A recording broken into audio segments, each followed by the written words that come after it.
welcome back to the Prison Officer Podcast. My name is Mike Cantrell, and today's episode, I got a bunch of topics to cover, but we're going to kind of do a rundown of 2024 about the podcast, about corrections, and I got a few other things to throw in there. But I've done this, I think, almost every year, where we've talked about how the podcast is doing and maybe talk a little bit about corrections as a whole, where it's going. A lot of changes this year. I think there's going to be a lot of changes coming up in corrections. So, but let me start off with the podcast.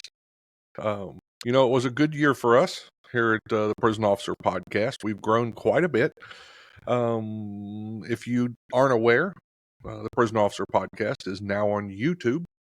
So that was a big step for us this year. It was also quite a bit more work to post to multiple platforms. Now we're doing the audio and the video, so that does take a little bit of extra work, but I think it's worth it. A lot of people are using YouTube to tune into the Prison Officer Podcast. If you've been over there on YouTube, do me a favor, reach up and hit that subscribe button. That does help us in paying for some of the bills and stuff that have to do with having and building and creating and keeping a podcast. So if you can reach up there and just hit that subscribe button, I'd appreciate it a lot. So far, since we came up on YouTube, we've had 25,000 views on there, which is really exciting. I like that. And on YouTube, you can listen to the audio podcast if that's what you want to do if you're driving, or you can listen and watch the video podcast. So multiple options there. Both of them are uploaded. So scoot on over to YouTube at the Prison Officer channel and check that out. One of our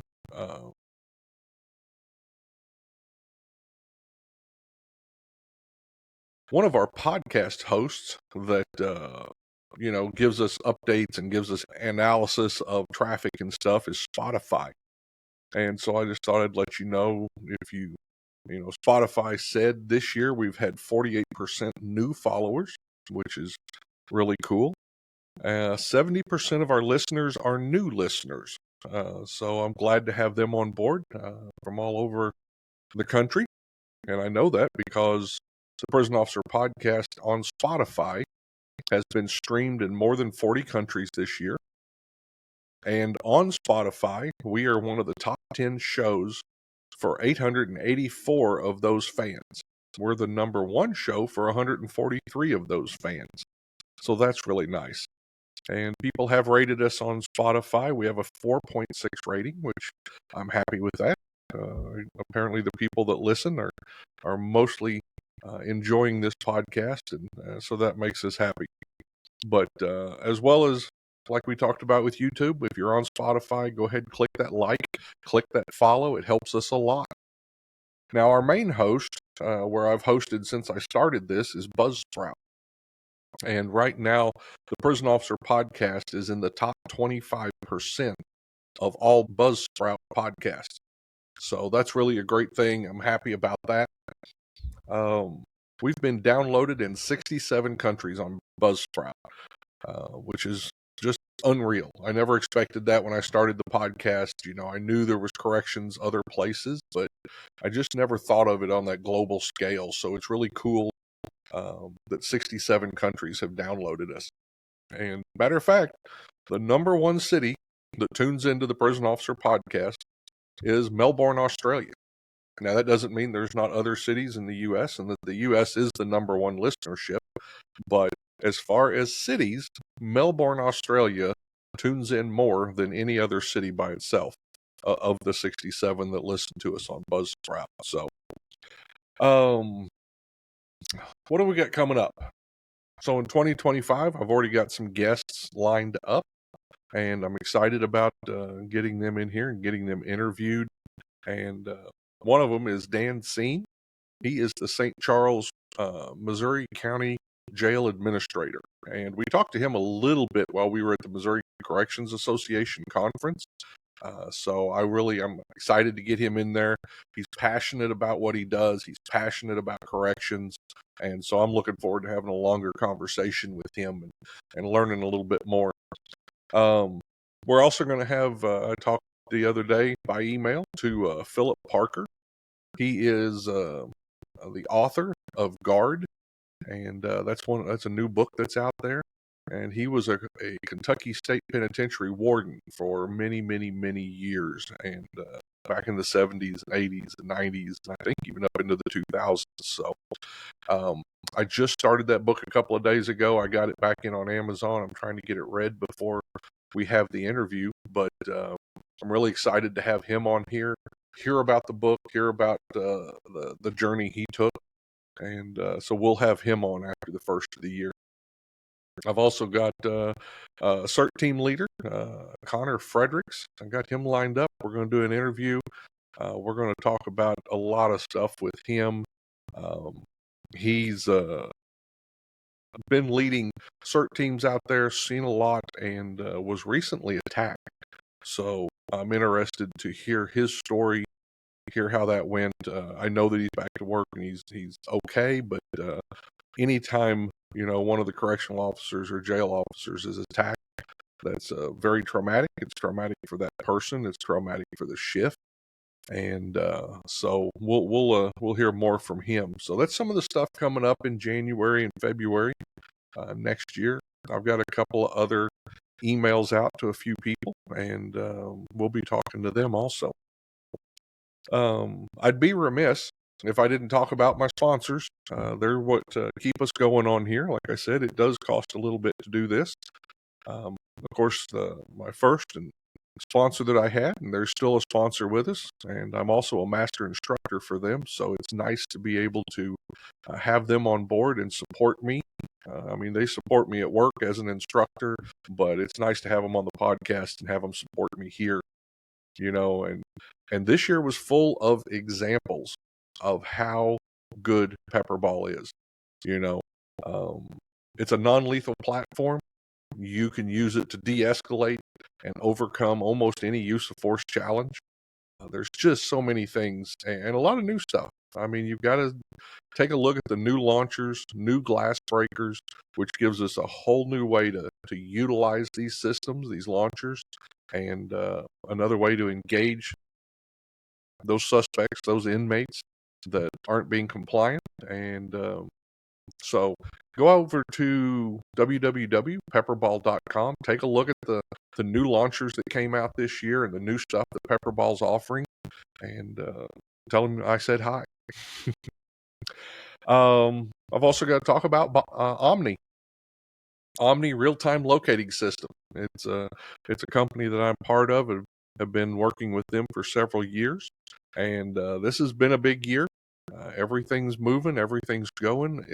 We've got that real-time locating system inside several jails this year.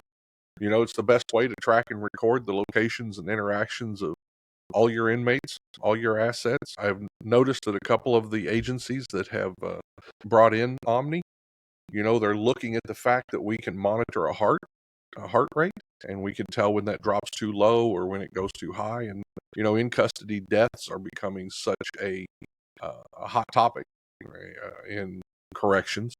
Fentanyl is a big part of that, and with Omni RTLS, we can tell you the moment within 3 times a second when somebody's heart rate changes or drops off.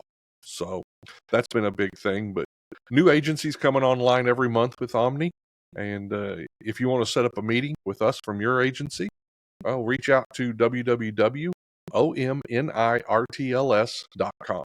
That's omnirtls.com. And then finally, I guess all of this has happened this year with Command Presence. So I took a position as an instructor, as the director of training for corrections for Command Presence. And this year we've developed a lot of new classes. They're designed for corrections, by corrections. They're taught by corrections. So this isn't a law enforcement class that we're going to bring to your jail or prison and modify just for corrections. These classes are put together with corrections in mind, and we've got several of them out there. It's been a great year. I've got to teach several of them already, and I'm just excited about the response we've had. and what people are getting out of these classes. So go on over to commandpresence.net, www.commandpresence.net, and check them out. A couple other things I want to talk about is I got some books for you to read this year. Okay. Of course, I mentioned Philip Parker. You can go on Amazon. Of course, I'll put all these books in the show notes, so you can go down there and click on them, and it'll take you to them. But his book, Guard, I mean, I'm about a third of the way into it. It's about Kentucky State Penitentiary, his life starting and becoming a correctional officer in that environment. And for me, who started at Missouri State Penitentiary, there's a lot in that book that resonates with me. I went through a lot of the same things that he talks about, so it's been a very good book so far, and I would definitely recommend it. And it's called Guard. And when you get inside the book, you'll see why he calls it Guard. He talks about that, but it's definitely worth a read. Another book out this year is by a friend of mine that I used to work with at the Bureau of Prisons, Brian Antonelli. He has put out the Leadership Field Manual for Correctional Professionals. And I can't think of a better person to write that book. Brian has been around corrections, longtime warden. He knows corrections. He knows how to lead people.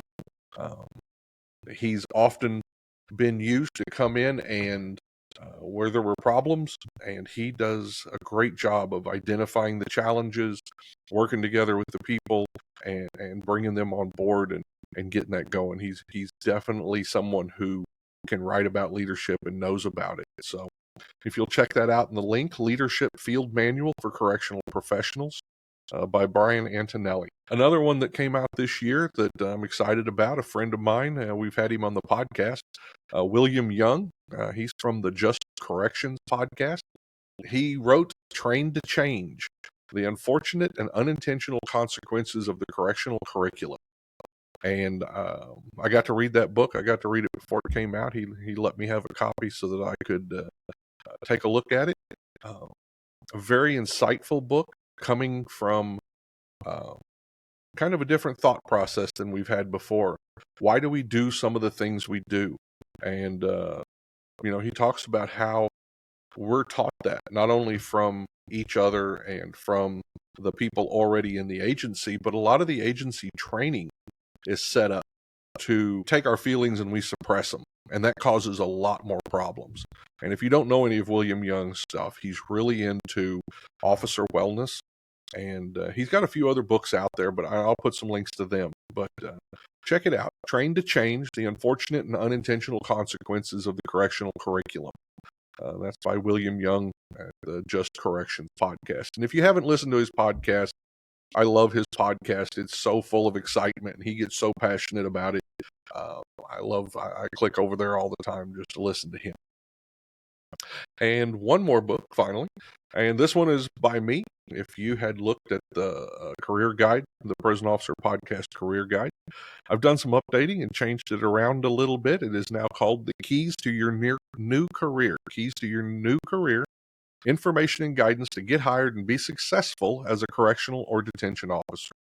And, I sat down, I put a lot of my thoughts into what I saw, not only hiring people, reviewing resumes, and just some common sense stuff on how to get hired in corrections, how to excel in corrections, and how to make this a long-term career. So it also, in the back of that book, I have an appendix that lists all 50 state agencies and their minimum requirements. So if you're looking to get into corrections, this is a great book. And the feds are in there, and I've got some of the big county jails are in there. So if you want that information, if you're looking to get into corrections and you want to know how to be a good correctional officer, that's definitely a book for you to pick up. And I'll have the link also in there. So let's talk about the end of the year for corrections. Of course, I teach, I don't know how many classes I taught this year, 25, 30 classes across the country. And we talk about a lot of the same things. I start most of my classes with what challenges are you guys dealing with? And the reason I do that is so that we can have a conversation, and hopefully I can bring information to them and guidance to them in the class to help them overcome some of those challenges. And of course, the number one challenge is staffing, recruitment and retention. That's a tough one. It's hard. People are throwing money at this, but it's not necessarily always money. Uh, I'm sure you guys have read somewhere that people don't leave because of money. They leave because there's no passion, or they leave because of their bosses. There's so many other things that people leave for. People will stay and make less money in a job they care about when they're working with people and under a leader who they care about. They'll stay. So how do we correct that? And that's a question I get a lot. And the number one thing I could say is culture. It's got to be culture. Take a look at the culture at your jail. Take a look at the culture in your prison. Are people, do they feel safe? And I don't mean safe physically, although that's part of it. We all want to feel safe. We all want to feel like when we have an idea, the boss isn't just going to bat it down. We want to feel like when we need a little help, there's people there that'll step over and help us, and we can help them. That's the kind of safe I'm talking about. Not just the emotional safe, not just the safe from violence, although that matters. If you don't feel like you can go to work without getting hurt, that's not going to be a place you want to be. But I'm talking about, is the leadership making this a place where you can excel, where you can get training, where you can apply that training, where you can use your skills? Believe it or not, that's what most people want to do. They have skills and they want to use them, and they want to be successful. And so many times these days, and it's been going on for a long time, I think corrections has always had this a little bit. We tend to, when somebody makes a mistake, to just slap them down. And we've got to get away from that. Mistakes are mistakes. Now, if somebody does something and they do something that is immoral, illegal, that hurts others, then absolutely. Let's deal with that and deal with it harshly. But when somebody makes a mistake, why do we have to bring the hammer down every time? Why don't we bring them in, help them, give them whatever it is that they were missing that caused that mistake? For those of you leaders who have not read Extreme Ownership, it should start with you. If you have employees who aren't doing what you need and who are repeatedly doing the same things wrong, that's not on the employees, that's on the leader. So let's take a little self-reflection. Let's figure out what it is that we're not providing. Let's figure out what it is that we can give them to make them successful and to let them use the skills that they have. What else is big right now? There's an article coming out in Corrections 1 that I recently wrote on mental health. Mental health is, of course, mental health in society has grown. So, of course, the amount of mental health inmates that we have now has also grown. The amount of inmates on medications has also grown. So this is becoming a real challenge. We also have the challenge of mental health professionals looking outside of corrections for a place to work. With society having a mental health crisis also, so many people going to therapists, so many people on medication, so many people needing help and wellness help. A lot of the people who would normally be working inside our prisons and doing mental health work are working on the street, which it's hard to blame them. You can work in an office out here. You can see, a few patients a day, or you can come inside and deal with some of the worst mental health. So it's harder getting people inside our prisons, and we've got more mental health to take care of. And that combination is a big challenge for a lot of places. And I think our jails even more so than our prisons, because so many of the people they're dealing with, the inmates they're dealing with, they'll go out on the street, feel like they don't need the medications that they were on, come off of them, and now you're dealing with a person who uh, is out of control.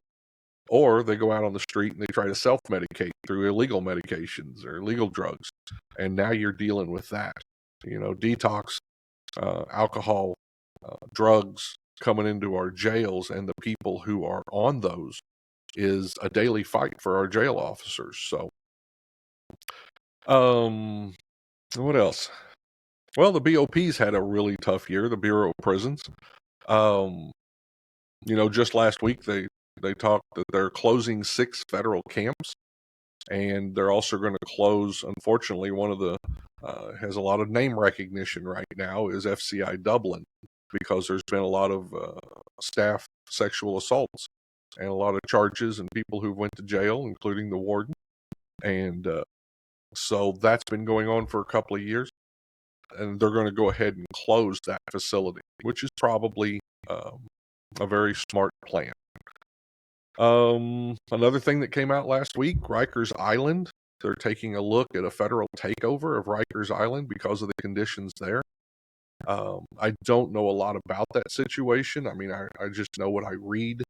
And but the fact that you've got the federal government taking over such a large jail that's been around for a long time is very worrisome. What's going on there? Is this political? Is it a lack of leadership? It's the leaders that are missing something. So I wonder a lot about what's going on there, but that could happen pretty soon. And who knows what kind of changes are coming. The change in administration, January 20th. You may be getting new administrations across the board at several areas. So we'll see. I think there's going to absolutely be a change in who they put in these top positions. And I just hope that they're going to bring back leaders who understand the challenges of corrections. As I look out across corrections and I look at a lot of the people in the last few years who've been put in the top positions, I see people who didn't come up through the ranks. I see people who didn't work a lot in prison.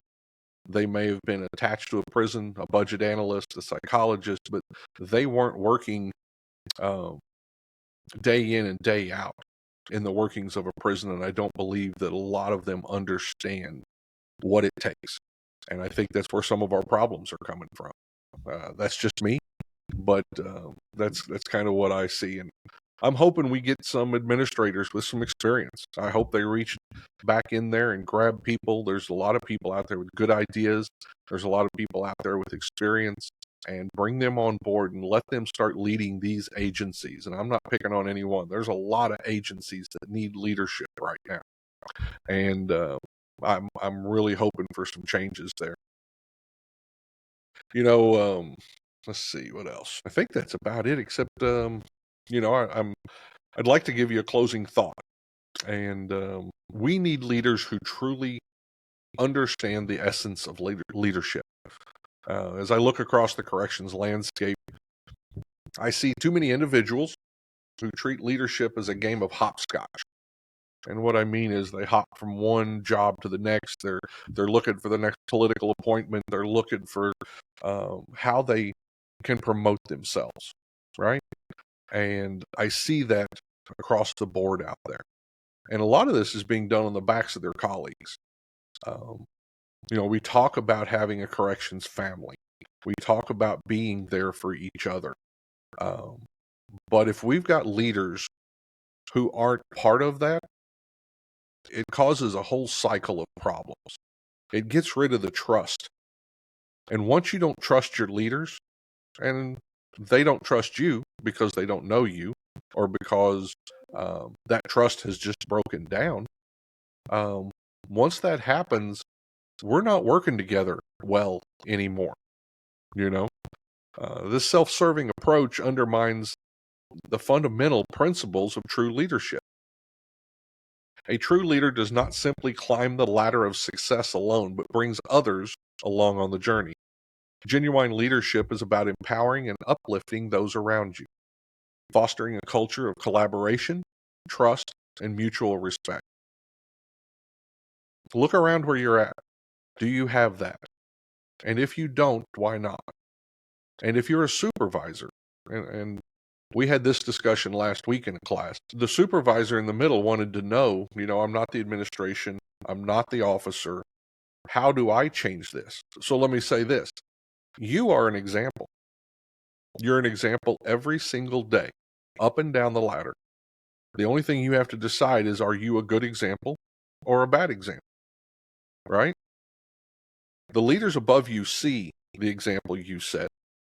Those below you see the example you set. And that example, if you live that, if that's who you are, that's going to be followed. People are going to look at that. They're going to see that that's genuine.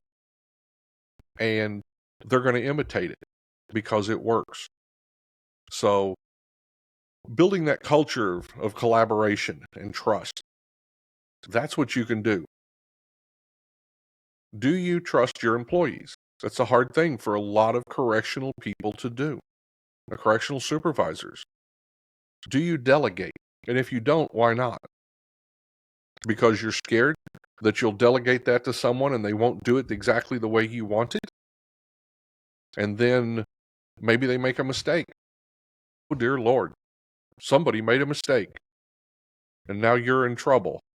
Is that where the fear comes from?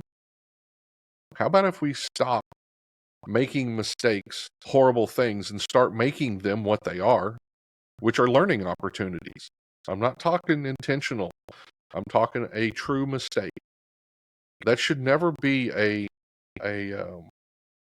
career killer. A mistake shouldn't be a career killer.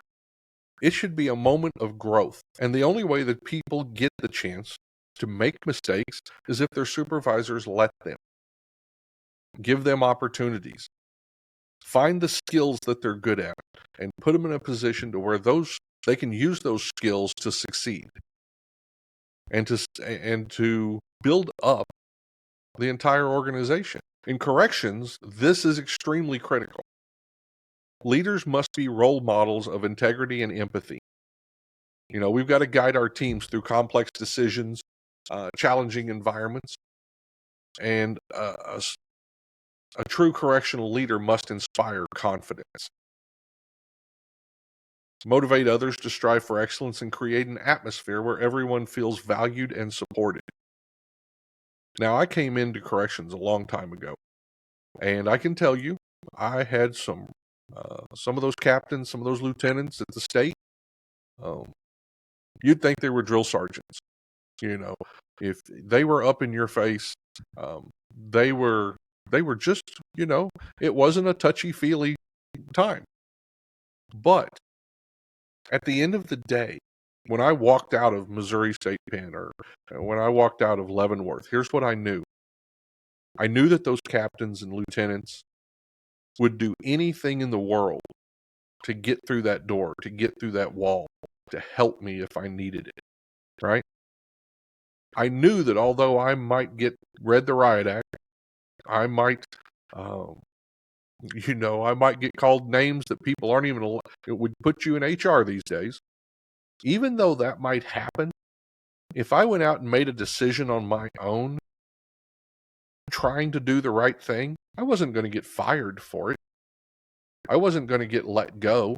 It wasn't going to affect my career forever.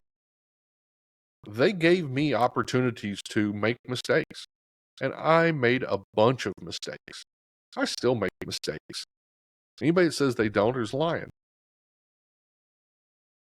But that's what I'm talking about when I say build a culture, when I say build trust. Your employees have to trust you. And this goes for wardens down to everybody else also. Do your employees trust you as a warden, as a superintendent, as a jail administrator? Do they know that they have the ability to try new things, to have new ideas? Do they have the opportunity to take policy and apply it and not be ran out on a rail if they make a mistake? You want recruitment. You want retention. This is what we've got to do.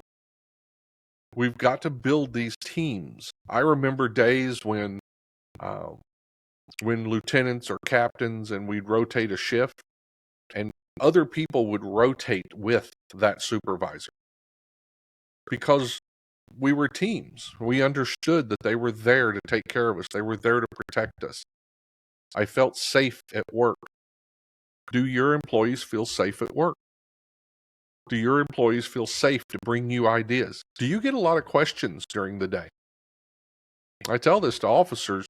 If inmates don't bring you questions, if inmates aren't coming to you for answers, you're not a very good officer. They don't look upon you as knowledgeable and trustworthy. Well, the same thing goes up the chain of command. If your officers and your supervisors are not bringing you questions, are not bringing you new ideas, are not bringing you solutions, they don't trust you. You need to look at that. Take a look inside. When leaders prioritize the well-being and the development of their people, they not only achieve greater success, but they build a stronger, more cohesive team or shift or agency or jail or prison. It's time to redefine what it means to be a leader. Let's move away from being self-serving. Let's move towards a model that's inclusive, collaborative, focused on the greater good. I've heard people say it for years. We come in here as a shift, we're going to leave as a shift. Are you acting like a team while you're in there? Does the shift matter to you, or is it just words? I hope it's not. I hope you'll take a look. I hope you'll do a little introspection and see, are you being the leader that you can be? Are you being the leader that you should be? When you take a look at the leaders in your life, do you emulate them? Are you as good as they are? And if not, why aren't you trying? I'll leave you with that. That's my thought.